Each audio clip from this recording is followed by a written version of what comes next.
guys, it's Brian here with Portable Generator Services. We got our second customer today with a Champion 9375 starting, 7500 running generator. It is electric start with a pull start.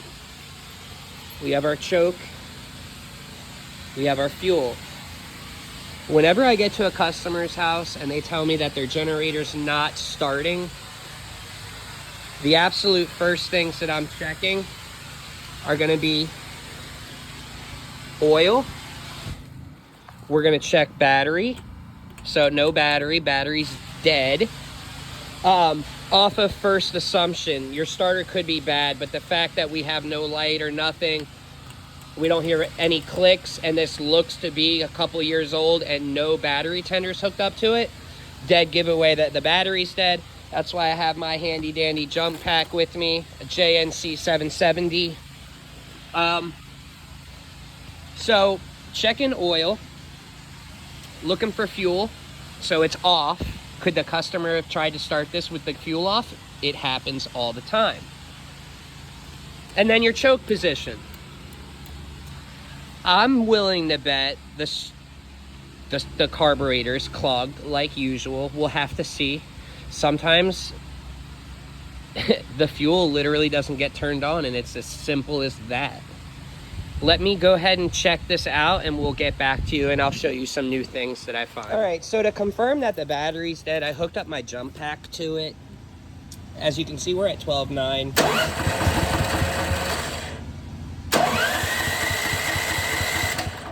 Dropping to around 11.9. That's fine. Battery is dead though. I'm gonna go ahead, obviously that means our carburetor's clogged. I'll go ahead and confirm that with a little bit of starter fluid to see that it does turn over and start trying to run. Let me show you. So sometimes if you're lucky, a little bit of starter fluid is enough to break up the little bit of gunk that's clogging it. Look at how little I'm using.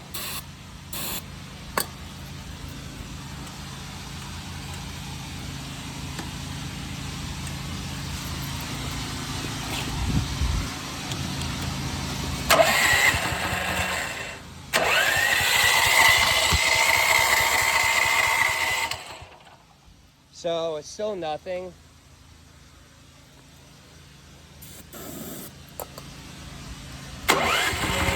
See how it tries to start? So that means our carb is clogged, and we'll show you that in a sec.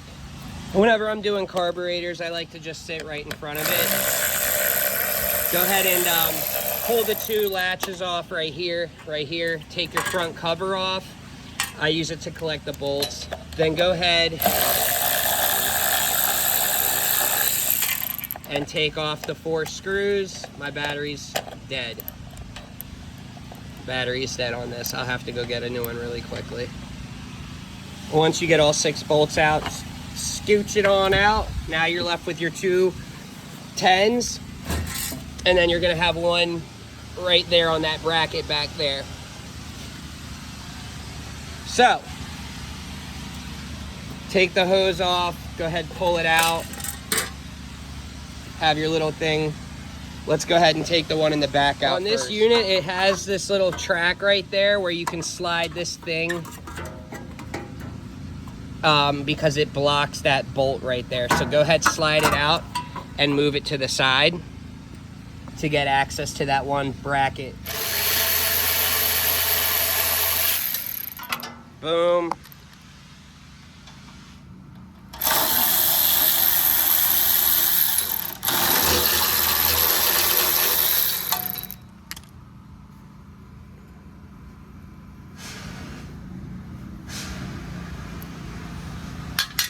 All right. Boom.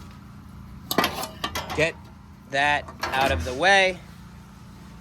All right, now we've got our carburetor, we've got our fuel solenoid, fuel hose input in, and then it goes into the bowl. Fuel solenoid activates, allows fuel to go into the main jet, into the emulsification tube, and then through the throat into the intake, right into the cylinder.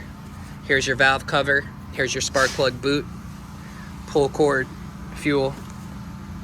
Let's go ahead and open this up and see what we got inside. What I want you to do is go ahead and just pull this out, tad bit, so that you can twist, you pull this in and pull out, okay? Then the small one, go ahead, do the same thing, just unloosen it. Let those sit right there. Now we can pull this whole thing out and to inspect it. We're gonna take off this bottom piece. There's 2 Phillips. Make sure your fuel is off. You will leak some fuel out from the bowl. Let's see what we got. I'm gonna go ahead and use my Phillips now.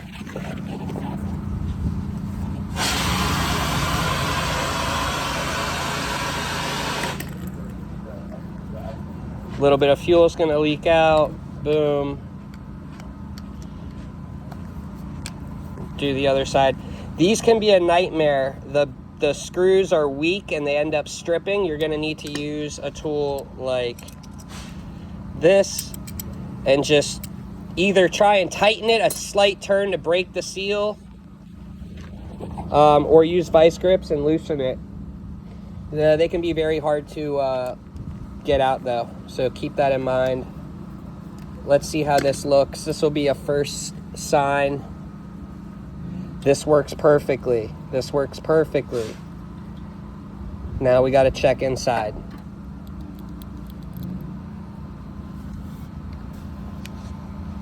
So once you have that, you've got one nut right there. It looks like it's going to be a 12 maybe.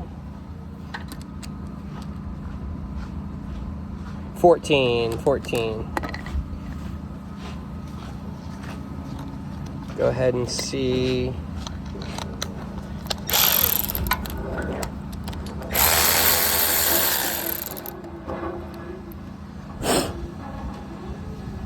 This doesn't look that bad either.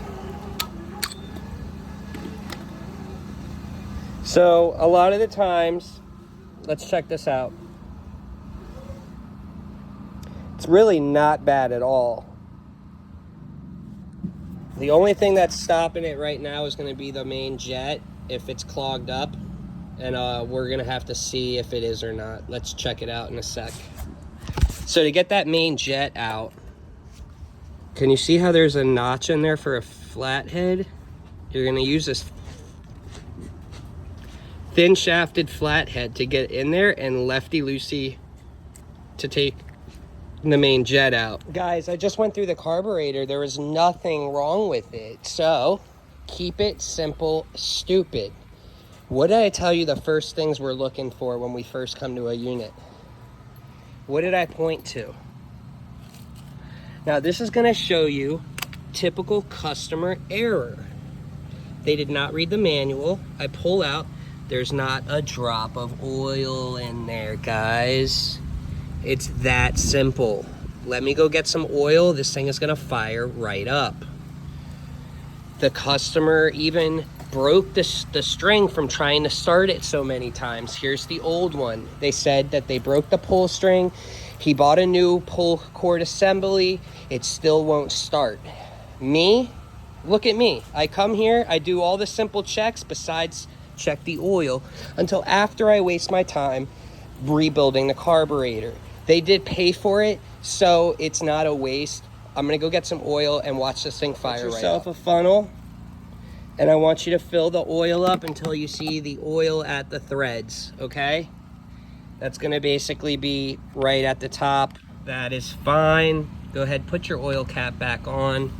With these plastic threads, be very careful. You can cross thread them very easily. What I like to do is circle backwards until you feel it click, and then it should tighten without very much effort. Okay, so we have oil now. I know for a fact that that was what was wrong with it. We're gonna go ahead and hook this up really quickly and test it out. Boom. Boom. Let me go ahead and put all this back together, and we'll do a test. Make sure that your gaskets are in place. We have a little bit missing right here, but it's on the other side that hooks up right there, as you can see down here. So go ahead and put everything back on, put these back on. So basically have this halfway out, twist this to there, and that will allow you to put this back in its little slot. You see this black clip right there that prevents you, so you do have to twist this like this to pull that out. It's hard to do with one hand while recording, but I'm sure you get what I'm trying to say. So go ahead and put that back one on, put these two on hand tight, then use your ratchet to tighten them down. This one over here on the left is always a pain for people because this bar blocks it. Just put some pressure on there and it will grip it. I've never had an issue. Just really push on it hard. So let's show you.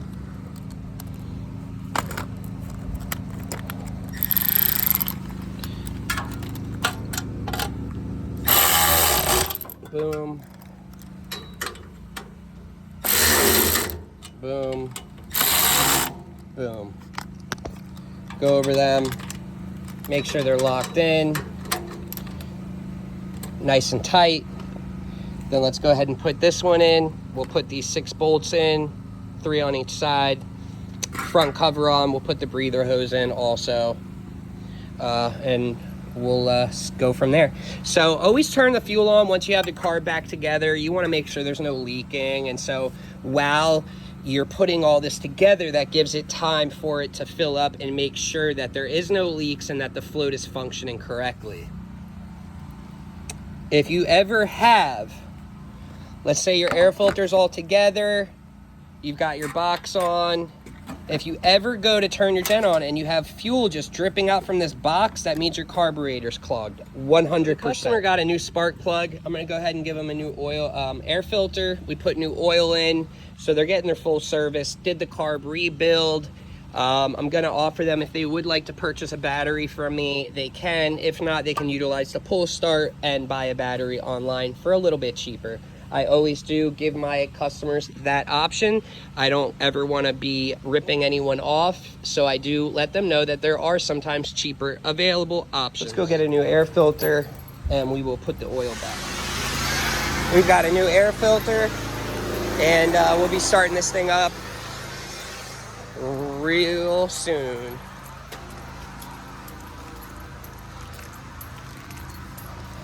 Give me a follow and a like if you have a generator and you want some more helpful tips and tricks. Guys, let's go ahead and start this thing.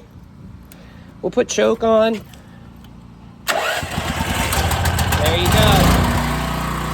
There you go. And it's that easy.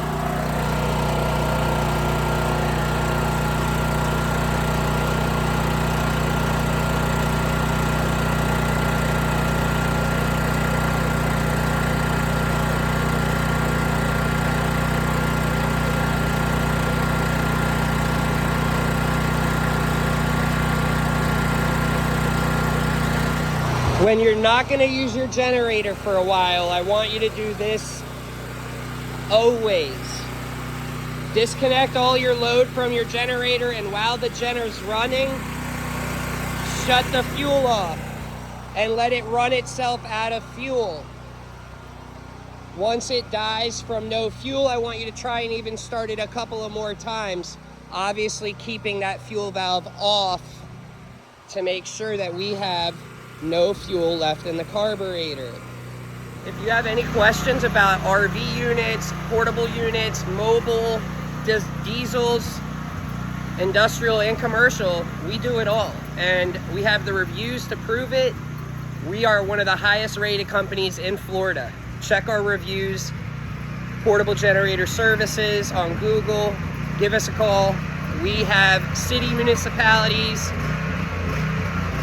corporations, all sorts of customers. That is a normal sound when it's running out of fuel. It will slowly die and shut down completely, just like that. So what that does is since we shut the fuel off right here, no more fuel can come out of this, meaning no more fuel coming into the fuel line, going into the bowl of the carburetor. And so whenever you have fuel in here for long periods of time, it breaks down and turns into a tarry varnish, and it clogs and stops the fuel solenoid from working. It clogs the main jet, and that's why you typically don't have a starting generator once one sits for a while, is because the customer forgets to do that simple thing. Like I said though, it just died. We have the fuel off. We're gonna go ahead and just try and crank it a couple of times to make sure there's no more fuel left. Okay, so now let's say 6 months pass and you want to start the generator up. You're going to go ahead and turn the fuel valve back on.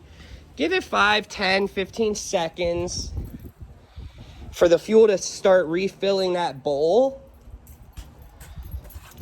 And there you go. It starts right up, okay? Keep that in mind.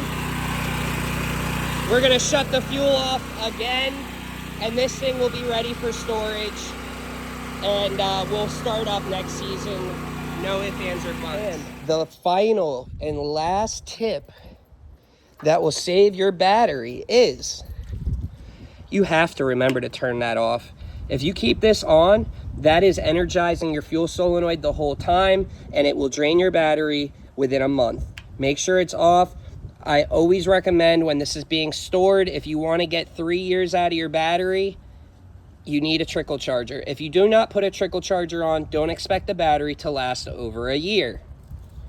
So, with that being said, we've got this off. That means even though this is dead, when they put a new one in, keep this off, hook a trickle charger up, and you're good to go. So when you go to restart it, turn the fuel on, and it shows the diagram right here. Put the choke over to the choke. Once it's rumbling, go ahead and flick it over, and you're good to go. Let me go ahead and run that little bit of fuel out. Oh, I just make sure.